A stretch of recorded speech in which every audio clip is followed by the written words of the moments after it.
Assalamualaikum warahmatullahi wabarakatuh. Halo semuanya, saya Siti Sundari dengan NIM 1862201401 dari Universitas Muhammadiyah Tangerang kelas akuntansi P2K. Pada video kali ini, saya ingin menjelaskan tentang metodologi penelitian akuntansi secara komprehensif dan sistematis. Dalam hidup, biasanya kita selalu dihadapkan pada permasalahan. Dan kita selalu memiliki hasrat ingin tahu dan ingin mencari solusi tersebut. Proses pencarian jawaban tersebut mendekatkan kita kepada metode ilmiah dan non-ilmiah. Metode ilmiah merupakan suatu cara sistematis yang digunakan oleh ilmuwan untuk memecahkan masalah yang dihadapi. Metode ini menggunakan langkah-langkah yang sistematis, teratur, dan terkontrol. Berbeda dengan non-ilmiah yang digunakan untuk memecahkan masalah, namun hanya mendasarkan pendapat atau opini yang dianggap benar. Metodologi penelitian akuntansi. Pertama-tama, apa itu penelitian? Menurut Surjono Sukanto, penelitian adalah kegiatan ilmiah yang berpusat pada analisis, dilakukan dengan sistematis dan konsisten, yang bertujuan untuk mengungkapkan kebenaran. Dalam penelitian dikenal apa yang disebut metodologi penelitian dan metode penelitian. Metodologi penelitian adalah strategi umum dalam melakukan penelitian, termasuk tahapan-tahapan yang dilakukan dalam melakukan penelitian. Tahapan ini meliputi pendekatan yang dipilih, penetapan tujuan studi, perumusan research question, pengumpulan data, analisis data, dan penulisan laporan. Sedangkan metode penelitian merupakan bagian dari metodologi yang secara khusus mendeskripsikan tentang teknik pengumpulan dan analisis data. Terdapat berbagai macam jenis penelitian yang ada. Menurut penggunaannya dibedakan menjadi penelitian dasar atau murni dan penelitian terapan. Menurut metodenya ada penelitian historis, penelitian survei, penelitian ex post facto, penelitian eksperimen, penelitian evaluasi, penelitian pengembangan, penelitian tindakan, penelitian naturalistik, dan penelitian kebijakan.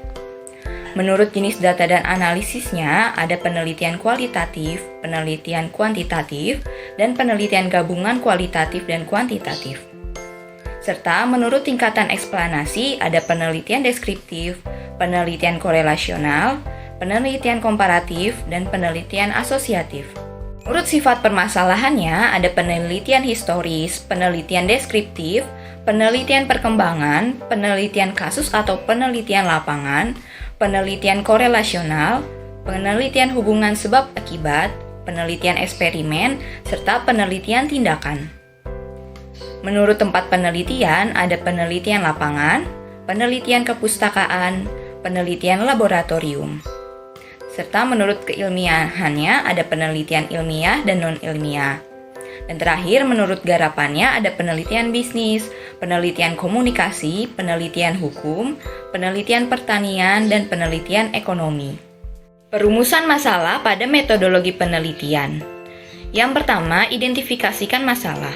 Apakah masalah penelitian itu? Masalah penelitian dapat dinyatakan dalam dua bentuk kalimat. Yang pertama, kalimat tanya. Untuk satu variabel, contohnya, berapa jumlah wanita dan pria di desa Mujur? Dan untuk contoh yang menyangkut hubungan antar variabel adalah, apakah ada hubungan antara jenis kelamin dengan tingkat pendidikan? Dan kedua, kalimat tujuan. Untuk satu variabel, contohnya, penelitian ini bertujuan untuk mencari tahu jumlah wanita dan pria di desa Mujur. Dan untuk contoh yang menyangkut hubungan antar variabel adalah penelitian ini bertujuan untuk mengetahui hubungan antara jenis kelamin dan tingkat pendidikan. Sumber masalah penelitian juga bisa didapat dari 4P menurut Kumar tahun 1996.